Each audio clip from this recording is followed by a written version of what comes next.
sekiranya mereka meminum darah daripada adrenochrome ini, mereka akan kelihatan cantik.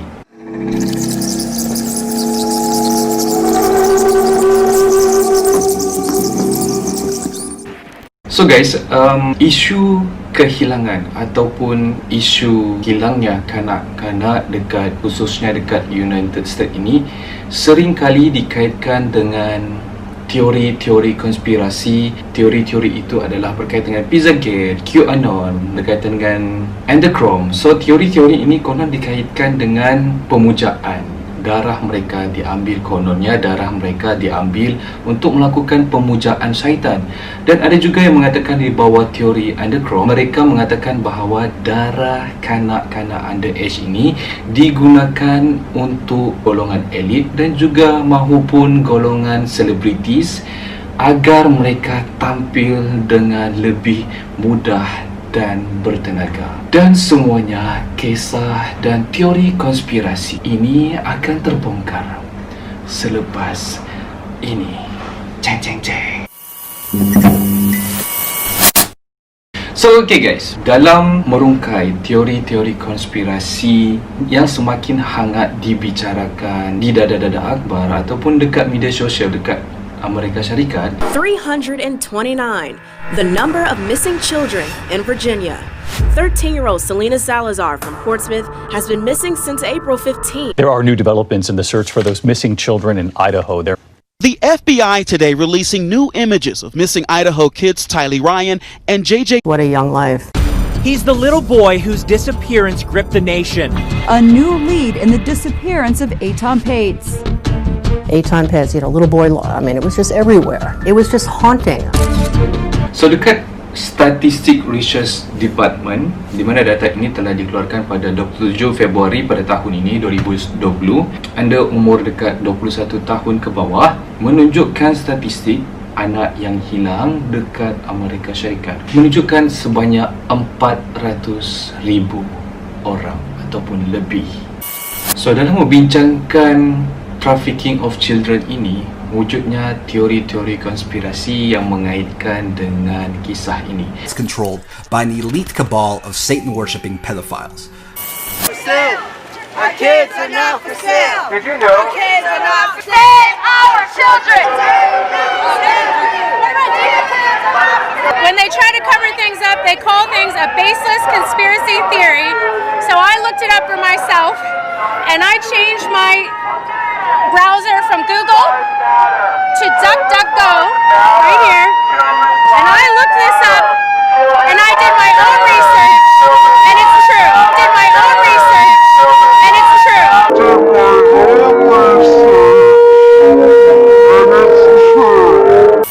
So guys, melalui hashtag Save Children ini, ada konspirasi menyatakan bahawa penggerak kepada hashtag ini kononnya dikaitkan dengan gerakan ataupun community QAnon, di mana teori konspirasi QAnon ini mengatakan bahawa Is the QAnon followers believe. So, QAnon is a very elaborate conspiracy theory that purports that the world's controlled by an elite cabal of Satan-worshipping pedophiles. The QAnon community believes that this cabal, they control everything, including the media, Hollywood, and especially politicians like Hillary Clinton. The most far out of these beliefs say that celebrities and political elites actually farm children in underground caves so that they can drink blood, which supposedly staves off aging. They believe that Trump, with the assistance of high-level military intelligence officials, is releasing information in posts on anonymous web forums like 4chan and 8chan and 8kun. Now these posts, which are called Q-drops, are very cryptic and hard to decipher. But QAnon followers believe that by decoding these Q-drops, they can understand what is really going on behind the scenes in this epic battle of good versus evil. So, QAnon ini menjadi satu isu perdebatan yang hangat pada masa sekarang tau. 3 hari yang lalu, YouTube, Facebook dan Twitter telah mengharamkan gerakan QAnon ini.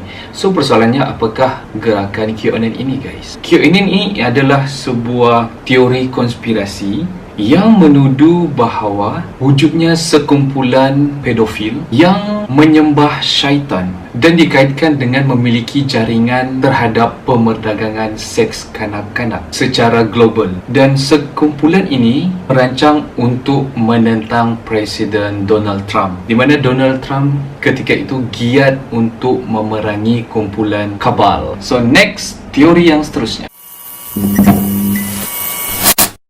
So, salah satu teori konspirasi yang seterusnya adalah teori konspirasi Pizzagate. Bermula pada Mac 2016, akaun peribadi John Podesta telah digodam. In October 2016, WikiLeaks released over 33,000 pages of emails from John Podesta, Hillary Clinton's campaign chair. From the WikiLeaks release of hacked emails from Clinton campaign chairman John Podesta. In all, WikiLeaks dumped around 50,000 email messages, and it was from those emails that the claims that John Podesta may be part of a child sex trafficking ring come from. Now, to be clear, not one single email in the Podesta emails discusses child sex trafficking or pedophilia. That is a fact. But there are dozens of what seem to be strangely worded emails dealing with pizza and handkerchiefs.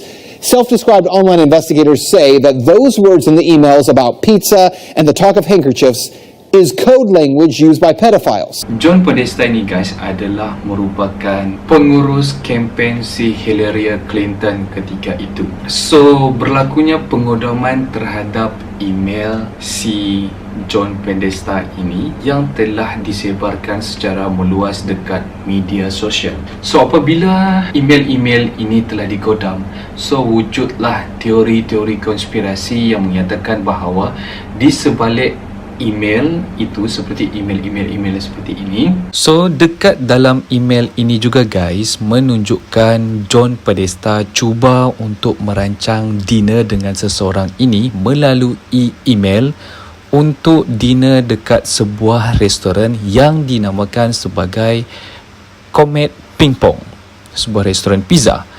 Dan secara kebetulannya juga restoran ini kononnya dikaitkan dengan logo-logo dan pengasasnya dikatakan sebagai penganut kepada amalan pedofil ataupun amalan trafficking of children. Di mana dekat dalam email si John Podesta ini, teori konspirasi ini telah mendedahkan bahawa wujudnya kod yang dikaitkan dengan pemerdagangan seks kanak-kanak. So antara salah satunya adalah wujudnya kod yang digunakan sebagai untuk menggambarkan berlakunya aktiviti perdagangan seks kanak-kanak, iaitu contohnya adalah menggunakan kod dekat dalam email. Hotdog itu diterjemahkan merujuk kepada lelaki, pizza merujuk kepada perempuan, cheese merujuk kepada little girl, pasta merujuk kepada little boy, ice cream merujuk kepada male prostitute, walnut merujuk kepada person of color. So kod-kod inilah yang dikatakan sebagai amalan pedofil dengan melakukan trafficking children. So teori konspirasi dekat dalam teori ini mengklaim bahawa ada wujudnya elemen-elemen design yang digunakan dekat Comet Ping Pong Restaurant ini yang merujuk kepada pedophile symbol. Now to begin, I need to show you a 2007 unclassified FBI document. That document, according to the FBI, contains commonly used symbols by pedophiles to express their preference in children. I want you to see these images here. These are the images. Notice this one on the end, the triangle. That image signifies something called boy love. The pizza place next door to Comet Ping Pong Pizza, Besta Pizza, well, this was their logo until only a few weeks ago. Clearly, you can see that the Besta logo actually contains the same image, I'm going to show you again, as that boy lover image. Interestingly, after Pizzagate investigators pointed this out, Besta Pizza changed their logo, and there it is now. They've removed the triangle. So keempat-empat logo ini yang dikaitkan dengan logo pedophiles, golongan-golongan pemuja setan ini, dikaitkan dengan logo yang terdapat dekat restoran tersebut. So logo ini dan logo ini disamakan dengan isu pemerdagangan kanak-kanak.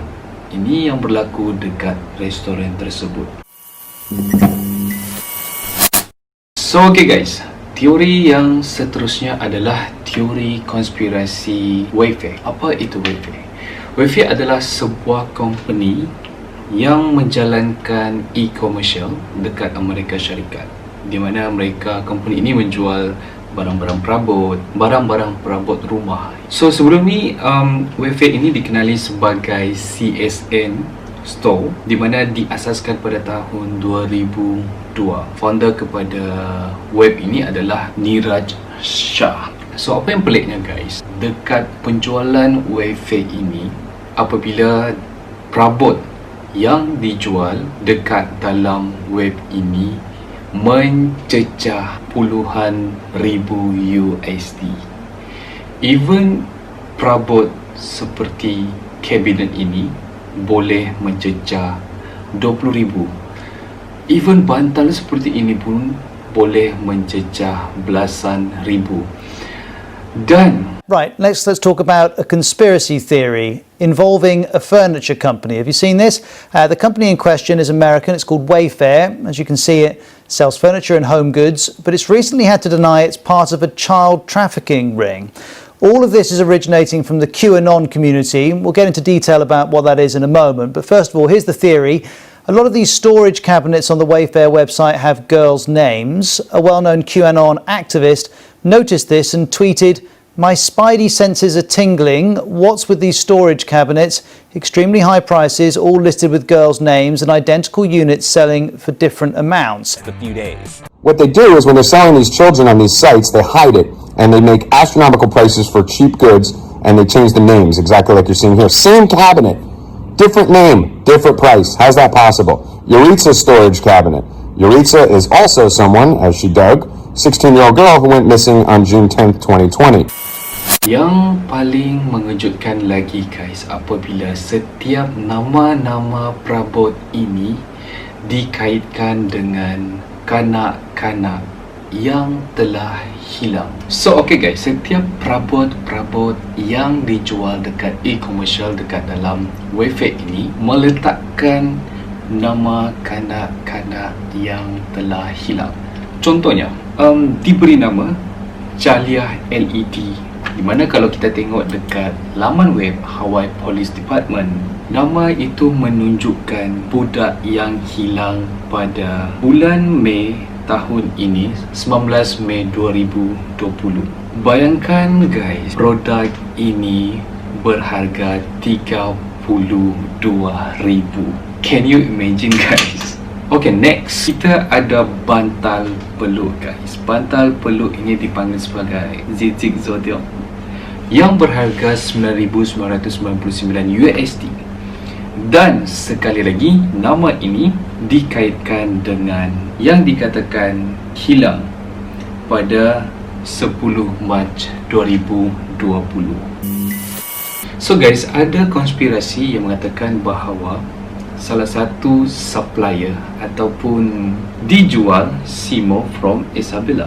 Apabila anda tekan nama Isabella ini ataupun merujuk kepada orang yang meletakkan produk ini ke dalam web ini, menunjukkan logo ini dikaitkan dengan logo pedofilia, yang seperti saya jelaskan sebelum ini, di mana logo-logo ini ada kaitannya dengan komuniti pedofilia. Dan selain itu juga pengasas kepada Wayfair ini iaitu Niraj Shah, dekat dalam IG beliau tertera konon dikatakan adanya simbol pedofil. Menyeramkan guys. Adakah ini hanya sebuah kebetulan ataupun sebaliknya guys? Yang paling menyeramkan lagi guys, apabila bekas pekerja dekat Wayfair ini telah membuat pengakuan. Contoh pengakuan yang ditweet oleh Don Gabriel yang mengatakan bahawa I work for Wayfair, I wouldn't be surprised. The boxes are heavy. For no reason, we had something called it accept, which mean we had to load them faster, and all of them are fucking huge. So ada lagi former kepada pekerja dekat Wayfair ini iaitu ditweet oleh Zoe, former Wayfair employee.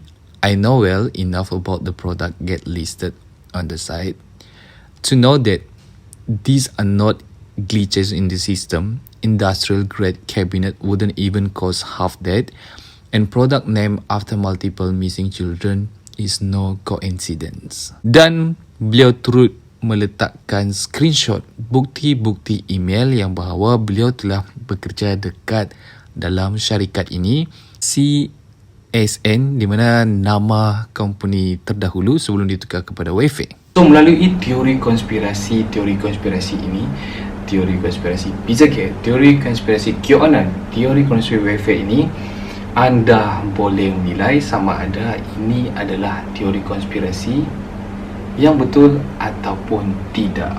Semuanya terpulang kepada anda untuk menganalisis dan mentelaah lebih dalam terhadap kes-kes ini. Bagi saya tidak mempercayai 100% terhadap teori konspirasi ini, sebab teori konspirasi yang seperti saya katakan tadi, dia tidak memiliki fakta yang tepat, yang sahih untuk menjelaskan sesuatu fenomena ataupun fenomena sosial itu. Seperti dekat dalam teori konspirasi yang saya jelaskan tadi, dia hanya sekadar untuk menunjukkan perkara-perkara yang koinsiden ataupun perkara yang hanya sekadar kebetulan. So guys, apakah yang dikaitkan dengan teori konspirasi adrenochrome ini? Seperti yang saya jelaskan tadi, teori konspirasi Pizzagate, QAnon, conspiracy theory that purports that the world's controlled by an elite cabal of Satan-worshipping pedophiles. The QAnon community believes that this cabal, they control everything, including the media, Hollywood, and especially politicians like Hillary Clinton. The most far out of these beliefs say that celebrities and political elites actually farm children in underground caves so that they can drink blood, which supposedly staves off aging. Dikatakan bahawa ada wujudnya sekumpulan yang dikatakan sebagai deep state ini, yang terdiri daripada golongan elit, terdiri daripada golongan artis, terdiri daripada golongan-golongan yang berselindung di bawah pemerintahan dekat Amerika Syarikat, di mana aktiviti-aktiviti mereka ini dilindungi oleh pemimpin ketika itu. So Donald Trump kononnya dikatakan bahawa merupakan salah satu aktivis yang cuba menghapuskan amalan-amalan yang dikatakan sebagai amalan pemuja syaitan ini. So di bawah teori konspirasi adrenochrome ini menyatakan bahawa golongan Hollywood, artis Hollywood, golongan elit liberal, di mana mereka torture ataupun menyeksa kanak-kanak di bawah umur ini atau menggunakan darah mereka untuk menghasilkan adrenochrome ini, yang di mana darah-darah ini yang telah diambil daripada kanak-kanak bawah umur ini diminum darah mereka oleh golongan-golongan ini, di mana mereka mengatakan bahawa sekiranya mereka meminum darah daripada adrenochrome ini, mereka akan kelihatan cantik, kelihatan anggun, kelihatan bertenaga melalui amalan satanik ritual ini. Betul atau tidak, itu terserah kepada anda. So guys, sampai sini sajalah perbualan kita tentang isu pemedangan seks kanak-kanak bawah umur. Teori konspirasi ini merupakan salah satu, sama ada dia amalan itu benar-benar berlaku atau tidak, belum lagi terbukti, hanya sekadar teori konspirasi. So guys, sampai sini saja kita punya perbincangan, dan jumpa lagi di konten yang seterusnya. Assalamualaikum dan selamat malam. Bye bye.